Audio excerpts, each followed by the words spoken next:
Oficial mayor del Congreso, el señor César Delgado Guembes. ¿Cómo le va? Muy buenos días.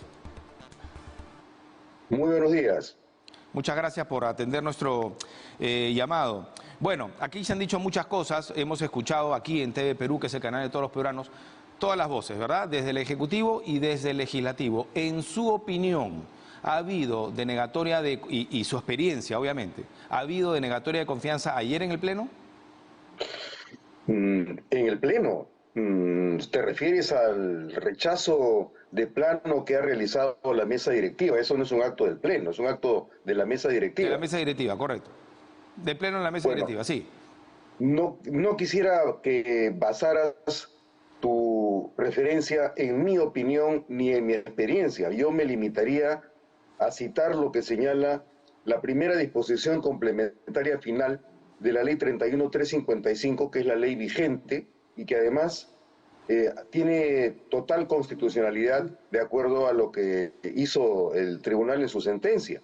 Esa primera disposición complementaria final señala que las cuestiones de confianza son aprobadas o rechazadas luego de concluido el debate y luego de realizar la votación conforme al reglamento del Congreso.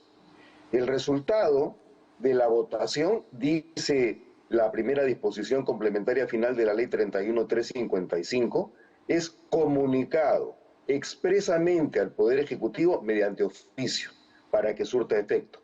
Solo el Congreso de la República puede interpretar el sentido de su decisión.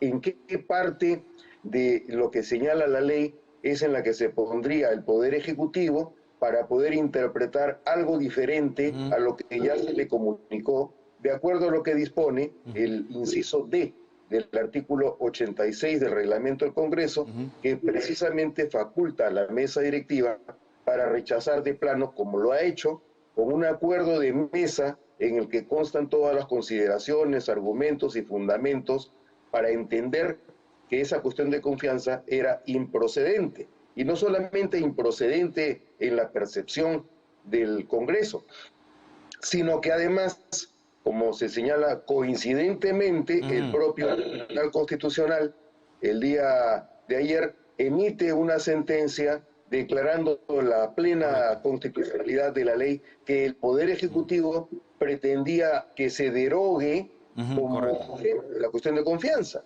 Sí, la 31399 sobre el referéndum. Ahora, si no hubiera pasado eso, ¿hubiera quedado, digamos, en suspenso?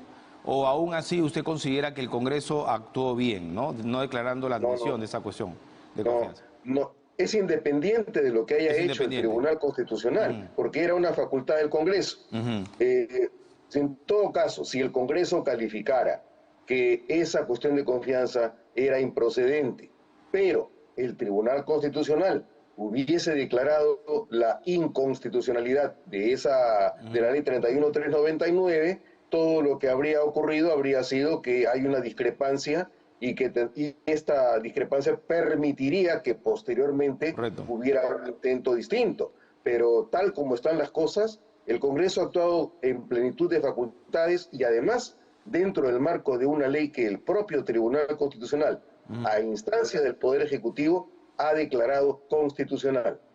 Ahora, hace unos minutos escuchábamos, o yo mencionaba lo dicho por la congresista Digna Calle, ¿no? Ella lo que había propuesto es que esto pase a la Comisión de Constitución, de alguna manera que declare su improcedencia, es lo que iba a tocar, pero ya esto, dicen, en salvaguarda de la institucionalidad del Congreso, ¿no? Una postura más autorizada, digamos, ¿no? Bueno, son dos las opciones que prevé el inciso D del artículo 86. La primera opción es el rechazo de plano. Un rechazo de plano se produce cuando hay evidencia suficiente y Correcto. clamorosa, flagrante, de que estamos ante un caso de improcedencia. Claro. No se agenda. Cuando hay duda, Simplemente no se se agenda. utiliza la segunda opción. Correcto. Entonces, esa es una posibilidad. Digamos, le da más crédito al Congreso si hubiera ocurrido. Esa es una opinión, digamos, más subjetiva, ¿no? Bueno, es cuestión de utilizar la discrecionalidad que le correspondía a la mesa directiva. La mesa directiva tenía toda la atribución del caso para proceder como lo ha hecho. Si la mesa directiva hubiera considerado, digamos que más saludable, más razonable, menos imperativo utilizar la vía del Pleno a través de una opinión consultiva a la Comisión de Constitución, también podría haberlo hecho. Las dos eran opciones válidas. Ahora, lo dicho por el presidente Castillo, luego del rehusamiento expreso de la confianza con la expresión de rechazo de plano y habiendo aceptado la renuncia del Premier, a quien le agradezco su preocupación y de trabajo por el país, renovaré el gabinete, ¿no? Esto sin duda abre la discusión. Cuando dice rehusamiento expreso, porque él dice rehusamiento expreso de la confianza, pero luego habla de rechazo de plano. Bueno, yo, si me recuerdas, acabo de leer lo que señala la ley. La ley dice que la cuestión de confianza, una vez que ha sido emitida por el Congreso mediante oficio, solo puede ser interpretada por el Congreso de la República, no puede ser interpretada por el Poder Ejecutivo. Esa opción es un rezago de lo que hizo inconstitucionalmente el señor Martín Vizcarra, Claro. el día 29 de septiembre del año 2019. Claro. De hecho, aquí lo que se ha buscado del tribunal por lo menos es corregir eso para que no vuelva a ocurrir precisamente lo que pasó ayer, ¿no? No solamente el tribunal, el propio Congreso. El propio Congreso trató de corregir las cosas. Lo que hasta ahora está pendiente es que se inicie un proceso de acusación constitucional contra los magistrados del Tribunal Constitucional y contra el propio presidente Martín Vizcarra y su gobierno por la disolución inconstitucional del Congreso, utilizando la opción de la denegación fáctica cuando eso no era constitucional. Ahora, ya por lo dicho, por lo que usted expresa en esta conversación, no debió renunciar el Premier.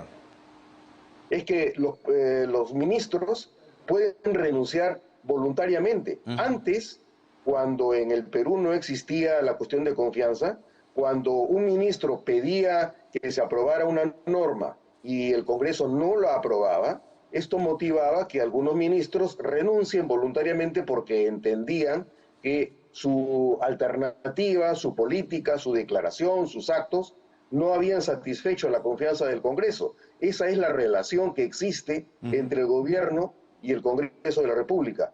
El Congreso no es un órgano dependiente del gobierno. Al contrario, el gabinete es un codependiente del presidente de la República y del Congreso. Por eso es que, en todo caso, se trata de una renuncia voluntaria del señor Aníbal Torres. Ahora, tampoco es pasible, porque no sabemos cuál es el siguiente paso, ser denunciado por alguna infracción, que esto sea una infracción constitucional, ¿no?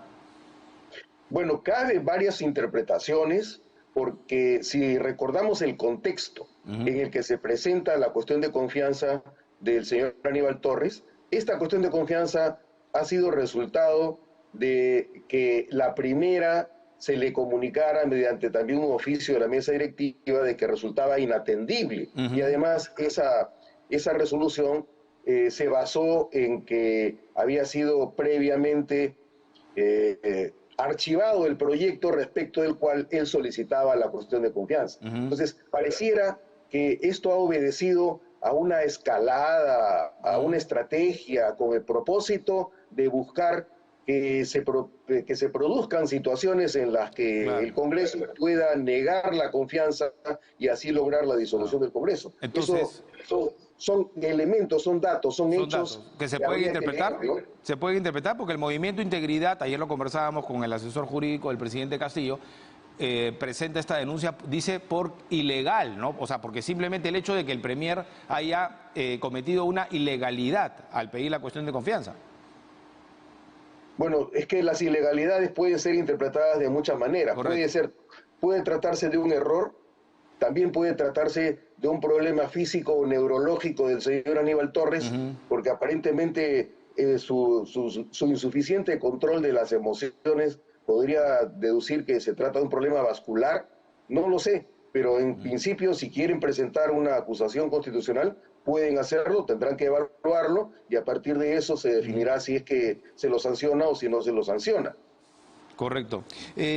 Aprovecho para preguntarle, porque ayer que sesionó la comisión permanente, devolvió a la subcomisión de acusaciones constitucionales el informe final sobre la denuncia por presunta traición a la patria contra el presidente Pedro Castillo. ¿Era lo que correspondía luego de el habeas corpus, de aceptar el habeas corpus del Tribunal Constitucional, o tenía que archivarlo?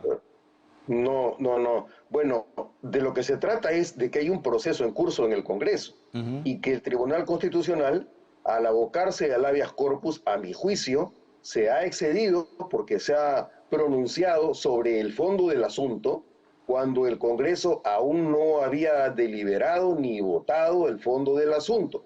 Más allá, si la sentencia ya se expidió y señala que se declara nulos tanto el informe de calificación como el informe final, dado que ambos informes han sido emitidos por la subcomisión de acusaciones constitucionales, lo que corresponderá será que la subcomisión de acusaciones constitucionales, en vista de la anulación que ha definido el Tribunal Constitucional, tendrá que pronunciarse eventualmente emitiendo un nuevo informe de calificación y en su momento, si acaso, un nuevo informe final. ¿Pero competiría presentar un nuevo habeas corpus o ya no? Bueno, eso sería cuestión de que lo defina el Poder Ejecutivo a la luz de lo que ocurra dentro del proceso, una vez que la subcomisión de acusaciones constitucionales se pronuncie sobre la materia. Mientras que no se haya pronunciado, ¿contra quién contra qué acto se va a pedir el habeas corpus? Correcto. Un amparo, para todo caso, porque hay un magistrado, una magistrada que considera que eso no era un habeas corpus, sino un amparo. Correcto. Me permito pedirle, para terminar, digamos, una reflexión ya más como ciudadano, ¿verdad? No solamente como ex oficial mayor del Congreso, sobre esta situación, ¿no?, que se ha vuelto álgida y crispada entre Ejecutivo y Legislativo, ¿no? Habiendo ocurrido lo de ayer, la renuncia del jefe del gabinete, considerando que, porque lo han dicho algunos ministros también, que esta es una denegatoria de confianza, y lo que puede pasar más adelante, porque claro, se va a recomponer el gabinete y ese gabinete va a ir al Parlamento Nacional, y no sabemos qué es lo que pueda ocurrir, ¿no? Algunos incluso piden que el próximo presidente del Consejo de Ministros sea un personaje, una personalidad de consenso, justamente para evitar, así sea, hablemos de la bala de plata o de oro, llegar a esas circunstancias. Mira, lo más importante en este momento es recordar que la situación de animosidad en la que nos encontramos entre ambos órganos del Estado es consecuencia directa e inmediata de la división que padece nuestra ciudadanía. El Perú está dividido y por esa división es que tenemos ahora dos órganos del Estado que son resultado de la voluntad popular. Ante esa circunstancia, lo único que corresponde es que quienes detentan el poder por mandato expreso de la voluntad popular se desempeñen de manera que los niveles de conflicto no se agudicen, que se trate de lograr niveles de armonía entre ambos poderes del Estado sin buscar mayor confrontación. Lo que ha ocurrido, por ejemplo, con la cuestión de confianza presentada por el señor Aníbal Torres, era un signo bastante claro de que había una búsqueda de agudización del conflicto, sobre todo cuando estaba ocurriendo la presencia de los miembros del grupo de alto nivel de la OEA. Entonces, justamente de lo que se trata es de desempeñarse de manera tal que nuestros actos y las elecciones que nosotros hagamos no agudicen el conflicto. En primer lugar, lo que corresponderá ahora será que si creemos que el próximo gabinete debe desempeñarse de manera más armónica, esa decisión a quien le corresponde tomarla es al presidente de la República. Si él, una vez más, elige mal y elige a quien va a producir más confrontación, el error no se supera porque el operador del Poder Ejecutivo no está desempeñándose de acuerdo al perfil que se espera que él tenga. Correcto, a la altura. Pero por otro lado tenemos, incluso miembros de la oposición han calificado de un despropósito esta denuncia por traición a la patria, por supuesta traición a la patria. Tenemos dos fuerzas que luchan y no necesariamente con argumentos pues válidos, ¿no? Y al medio, hoy en día, y eso está bien, el máximo intérprete de la Constitución tratando de ser un árbitro, pero ¿hasta cuándo esta situación va a aguantar? Y el problema es que, a mi juicio, el propio Tribunal Constitucional tampoco ha aliviado la tensión, sino que la ha agudizado, porque al intervenir sobre el fondo del asunto, cuando la materia en discusión no era el fondo del asunto, sino era eminentemente las condiciones de procedibilidad, claro, o de admisibilidad de la denuncia presentada, el tribunal ya se pronunció sobre el fondo del asunto, claro, y ha emitido una opinión. O sea, eso tampoco ha ayudado mucho. Sí, pues es cierto, lamentablemente. Pero claro, dicen que no se pueden pronunciar de oficio, ¿no? Además se ha excedido respecto de lo que se le solicitó, porque todo de lo que se le pidió fue que se pronunciara respecto del informe de calificación de la subcomisión de acusaciones, pero a la hora de interrogar al procurador, lo ha interrogado como si el Pleno y la Comisión Permanente ya hubieran tomado decisión, claro, y no la habían tomado, ni siquiera habían debatido ni conocido el asunto. Correcto, correcto. Muchas gracias y muy amable, señor César Delgado Guembes. Buenos días. Gracias, buenos días, muy buenos días. Ex oficial mayor del Congreso, a propósito de el rechazo de la cuestión de confianza de